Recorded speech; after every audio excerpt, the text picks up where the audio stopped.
Olá pessoal, sejam bem-vindos de volta ao nosso curso de processo estocástico e vibrações aleatórias, hoje com a nossa aula número 7. Então, relembrando rapidamente o que a gente viu na aula número 6, a gente começou a discutir o procedimento para obter a resposta de sistemas lineares quando submetidos a excitações aleatórias. E a gente começou analisando os chamados sistemas SISO, né? Single Input, Single Output, né? Então, uma entrada e uma saída. A gente dá sequência ao conteúdo hoje, né, então com o item 4.3, né, onde a gente começa a discutir então sistemas MIMO. Então, lembrando rapidamente, né, MIMO, né, significa, né, Multiple Input, Multiple Output, ou então múltiplas entradas e múltiplas saídas. E a gente começa então analisando o caso de um sistema linear submetido a múltiplas entradas e a múltiplas saídas. Né? Eu começo então representando esse sistema, né, através, né, do nosso esquema, né, excitação-resposta. Né? Nesse caso eu tenho então múltiplas entradas F1, F2 até Fm. E eu vou ter então múltiplas respostas, né, x1, x2 até xn. Então a gente pode notar que eu vou ter então m é o número de entradas, né, e n o número de saídas. Né? Lembrando que entradas eu quero, né, são as excitações e as saídas então as respostas. Então, de forma geral, a gente pode obter a resposta xi, uma das respostas, né, através da convolução, ou seja, né, fazendo o xi de t, a convolução de f1 de t por hi1 de t. Mais, né, e eu repito isso para todas as excitações, né, então mais até fm, né, de t, convolução com him de t. Onde aqui o hi1, né, então a gente entende como sendo a resposta impulsiva do grau de liberdade x1 de t, quando eu tenho um delta de Dirac aplicado na minha excitação f1 de t, ou seja, o f1 de t é igual a um delta de Dirac. Eu posso representar isso na forma de um somatório, né, com J variando de 1 até M, de H e J de T, convolução com FJ, então vou varrer todas as excitações. Então, no fundo, eu estou calculando a resposta de cada excitação naquele meu grau de liberdade e somando todas elas. A gente pode simplificar essa expressão aplicando a transformada de Fourier. Então, eu vou ter agora então, x e f, til, né, porque agora isso é uma variável complexa. O f1 de f, né, a transformada de Fourier da excitação, que multiplica o hi1 de f, então lembrando, né, convolução do domínio no tempo se transforma numa multiplicação do domínio da frequência. E eu vou fazer o somatório, né, mais, né, até o fm de f til, que multiplica o h1m de f.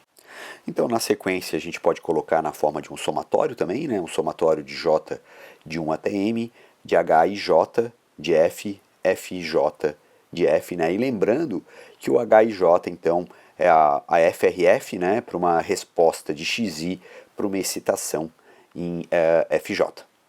Na sequência, a gente pode estender essa equação acima para calcular as respostas para todos os graus de liberdade que a gente está interessado. E colocando isso numa forma matricial, a gente acaba com um vetor x de f, que é igual a uma matriz h til de f, que multiplica um vetor f til de f. Então, o f til de f é o vetor de excitações, de dimensão, então, m por 1. O x til é o vetor das respostas, de dimensão n por 1. E a matriz H é a matriz de FRFs, de dimensão, então, n por m. Tomando agora, então, que as excitações são processos estocásticos ergódicos, a gente vai estar assumindo, então, né, que são processos estocásticos ergódicos, a gente pode escrever a densidade espectral de uma delas, né, então o S, Fi, Fi de F, como sendo o valor esperado, né, da transformada, né, o Fzão e til de F, que multiplica o Fzão e til de F complexo conjugado. E nesse caso a gente está escrevendo o F til de F ao invés do Ft til de F, que a gente tinha visto antes, né, por simplicidade. Tá? A mesma coisa para as densidades espectrais cruzadas. Nesse caso a gente vai ter um S Fi Fj de F, né, til, já que agora é uma função complexa. E ele é dado então, né, a definição, a valor esperado de Fi F til, né, que multiplica o Fj F-til complexo conjugado. Bom, a gente pode definir então uma matriz de densidades espectrais, né, utilizando a definição que a gente viu, e nesse caso ela vai ficar na forma, né, de um SFF til de F, que é igual então ao valor esperado, né, do vetor Fzão-til de F, que multiplica o vetor Fzão-til de F elevado ao H, ele significa o hermitiano, né? E o hermitiano, então, seria o complexo conjugado e depois transposto, né? Ou transposto do complexo conjugado. E o mesmo vale, né, eu posso definir a mesma coisa para as respostas, né?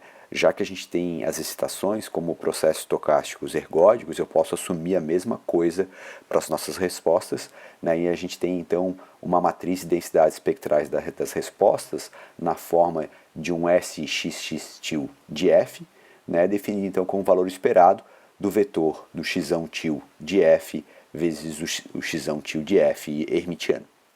Tá? E, na verdade, gente, o nosso objetivo agora é determinar essa matriz. Né? A partir do momento que eu tenho a matriz de densidades espectrais da resposta, eu estou caracterizando estatisticamente as nossas respostas. Tá? Bom, para isso, gente, basta a gente substituir a expressão que a gente tinha visto anteriormente para o xão-til de F, né, dentro dessa expressão. Tá? Então, vamos lá, né, substituindo o xx-til de F, né, então fica igual ao valor esperado, do H-til de F, que multiplica o vetor o Fzão-til de F, e a hora que eu aplicar o hermitiano, é como eu transpor, então, né, se eu tenho uma multiplicação, eu inverto a ordem, então eu passo a ter o F-til de F hermitiano, vezes a matriz H-til de F hermitiano também. Lembrando, gente, que essa matriz H, ela na verdade é determinística, uma característica do nosso sistema, automaticamente eu posso tirar ela de dentro do valor esperado, e o que vai sobrar dentro do valor esperado é exatamente a definição da matriz de densidades espectrais da nossa excitação. Então no final a gente fica com SXX-til de F, que é igual à matriz H-til de F, que multiplica então a matriz de densidades espectrais da excitação, né? O SFF-til de F, que multiplica a matriz H-til hermitiana. Gente, esse é o principal resultado dessa sessão, né? Então a gente consegue caracterizar estatisticamente as respostas do sistema de múltiplos graus de liberdade, né? Do sistema MIMO, várias entradas e várias saídas, né? Através dessa expressão. Bom, a gente pode também seguir de forma similar e obter as densidades espectrais cruzadas entre resposta e excitação. Eu comentei que a gente caracteriza as respostas estatisticamente, né, entre elas através da matriz SXX-til, mas a gente também tem as densidades espectrais. Então a gente tem uma matriz SFX-til de F, né, densidades espectrais, entre excitação e resposta, que seria definida então como valor esperado do vetor F-til de F, que multiplica o vetor X-til de F hermitiano. Né? Então, substituindo a expressão que a gente tinha para o vetor X-til, a gente fica com o valor esperado de F-til de F, que multiplica o F-til de F hermitiano, vezes a matriz H-til de F também hermitiana, né? Onde, tirando o H-til de dentro do valor esperado, a gente fica com a definição da densidade espectral da excitação. E por último a gente tem então que a matriz SFX-til de F nada mais é que a matriz de densidades espectrais da excitação vezes a matriz H-til hermitiana. Bom, gente, essa expressão ela é interessante porque ela pode ser utilizada para estar obtendo a matriz de FRFs do nosso sistema. E para isso basta eu inverter a matriz de densidade espectral da excitação, né? Ou seja, a gente fica com H-til de F hermitiano é igual ao SFF-til de F na menos 1, que multiplica a matriz SFX-til de F. Ou se a gente quiser obter finalmente diretamente a matriz de FRFs, né, fazendo o hermitiano de todo mundo, a gente fica com o H-til de F, que é igual ao SFX-til de F hermitiano, que multiplica a matriz SFF, né, de til menos o hermitiano, né? Então seria o hermitiano da inversa. Gente, em geral esse procedimento ele, né, tem uma certa dificuldade porque essas matrizes são mal condicionadas, tá? Então nem sempre a gente consegue estar invertendo ela, por exemplo, tá? Mas existem diferentes técnicas na literatura que tentam obter as FRFs do sistema através desse procedimento. A gente não vai estar olhando isso em detalhe aqui. Bom, gente, voltando àquela equação que a gente tinha para obter a matriz, o SXX tilde F, né, que seria então o H til vezes a matriz SFF til vezes o H til, né, faltou o hermitiano aqui nessa nossa expressão. É interessante a gente lembrar que o SFF é fornecido pelo problema, né, é a matriz de densidades espectrais das nossas excitações, e fica faltando então obter a matriz de FRFs, né, o H tilde F. E ela pode estar sendo obtida de diferentes formas. No caso de sistemas vibratórios, tá, então duas formas são as mais utilizadas, tá, que é usar uma abordagem na forma de modelos discretos ou na forma de modelos contínuos, né? Então, vendo a primeira parte de modelos discretos, a gente cai numa equação do movimento que a gente já viu, né, na disciplina de vibrações 1, na forma de m, x dois pontos, o vetor x dois pontos, né, mais c, a matriz de amortecimento, x ponto, mais k, a matriz de rigidez, x igual ao vetor F com as nossas forças, né? Então, a matriz M ali no começo é a nossa matriz de massa.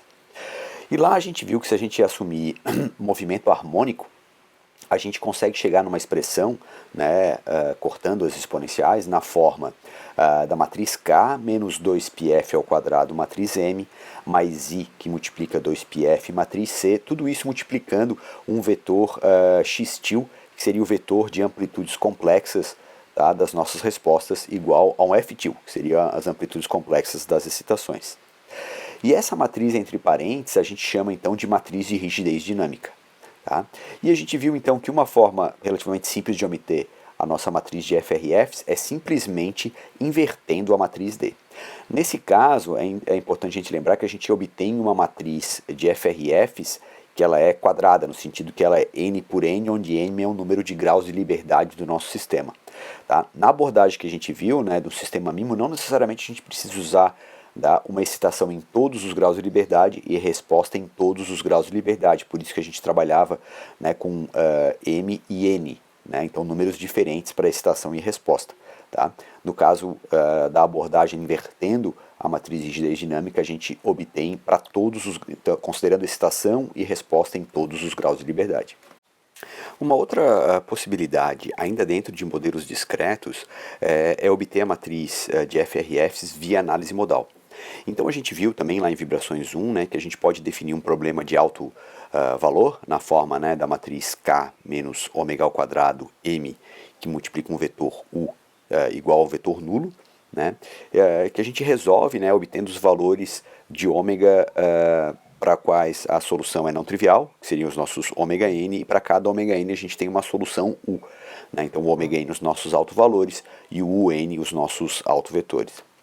Então, utilizando os autovetores e os autovalores, a gente consegue chegar numa expressão para cada componente da nossa matriz H, né, na forma de um H e J tilde F, né, ou de ômega, que a gente viu antes, né, somatório, de n de 1 até nzão, o número de modos que a gente vai estar considerando, né, o IN, que multiplica o JN, esses então componentes dos nossos autovetores, sobre ômega n ao quadrado menos 2πf quadrado mais I 2 xn ômega n 2πf. Então, como eu comentei, né, o nzão então o número de modos que a gente vai estar considerando nessa expansão. Bom, gente, como eu havia comentado, uma outra possibilidade de a gente estar obtendo a nossa FRF é utilizando um modelo contínuo para representar a nossa estrutura, né? Então, nesse caso, a gente pode, né, também via análise modal, obter uma FRF na forma de um H til, de f x xf, onde x aqui é a posição da resposta e o xf é a posição da excitação, né, igual a somatório n de 1 até nzão, né, originalmente seria até infinito, mas a gente vai em geral trucar essa nossa expansão modal. Então, de xn de x, xn de xf, sobre ômega n quadrado menos 2πf quadrado, mais i 2 xn ômega n 2πf. E nesse caso, esse xão n, né, são as nossas autofunções, o ômega n, né, os nossos autovalores, e como eu havia mencionado, né, o x, a posição de resposta, e o xf, a posição de excitação, né, diferente, né, do i e j que a gente tinha na análise anterior da FRF. Bom, gente, na sequência a gente pode estar dando uma olhada num exemplo onde a gente aplica, né, essa abordagem, né, de sistemas MIMO, né, onde o objetivo então seria, aqui nesse caso, determinar o valor quadrado médio das respostas, né, de um sistema de 2 graus de liberdade, né, quando ele é submetido a excitações na forma de processos estocásticos ergódicos e independentes, onde eu forneço as autocorrelações na forma de um RF1F1 de tal e o RF2F2 de tal. Então, representando esquematicamente o nosso sisteminha aqui de 2 graus de liberdade, né, a gente vai ter então as molas K1, K2 e K3, amortecedores C1, C2, C3 e as massas M1 e M2. E eu vou representar o comportamento desse sistema por 2 graus de liberdade, né, o X1 de T e o X2 de T, quando submetido aqui às excitações F1 e F2 de T. Então tá, gente, o primeiro passo é a gente obter então, as densidades espectrais das nossas excitações. Como a gente foram fornecidas as autocorrelações, basta eu fazer a transformada de Fourier para obter as nossas densidades espectrais. Então a gente vai ter que o S F1, F1 de F nada mais é que integral de menos infinito a mais infinito de R F1, F1 de tal, e na menos I 2π F tal d tal. E a mesma coisa para a densidade espectral da estação F2, né? Então, o S F2, F2 de F, né, que vai ser a transformada de Fourier de R F2, F2. Gente, com essas densidades espectrais, a gente consegue montar a nossa matriz de densidades espectrais da estação, né? A matriz S FF tilde de F. Né? Então ela vai ter as diagonais, vai ser exatamente as nossas densidades espectrais, SF1 e SF2, e o fato de eu ter dito que elas são independentes significa que os termos cruzados dessa matriz vão ser zero. Então eu acabo simplesmente com uma matriz diagonal. Na sequência, vai ficar faltando então a gente obter a nossa matriz de FRFs. E a gente pode fazer isso, né, no caso do nosso sisteminha de 2 graus de liberdade, né, utilizando, como a gente viu, né, um sistema discreto. Então a gente pode obter as matrizes do sistema de diferentes formas, né, um exemplo, né, aplicar diagrama de corpo livre de cada massa e aplicar a segunda lei de Newton. E dá para mostrar que a gente chega então em matrizes na forma, né, de uma matriz de massa cuja diagonal é M1, M2, uma matriz de amortecimento que vai ter ali C1 mais C2, menos C2, menos C2, C2 mais C3, e uma matriz de rigidez, né, o K1 mais K2, menos K2, menos K2 e K2 mais K3. Bom, com essas matrizes a gente consegue então montar a nossa matriz de rigidez dinâmica, né, na forma da matriz D, igual a K menos 2πf quadrado, matriz de massa, mais I2πf, matriz C, e obter a nossa matriz de FRF simplesmente invertendo a matriz D. A gente também poderia utilizar a abordagem modal aqui, né, se a gente conseguisse assumir que a matriz C ela é proporcional, né, possui amortecimento proporcional.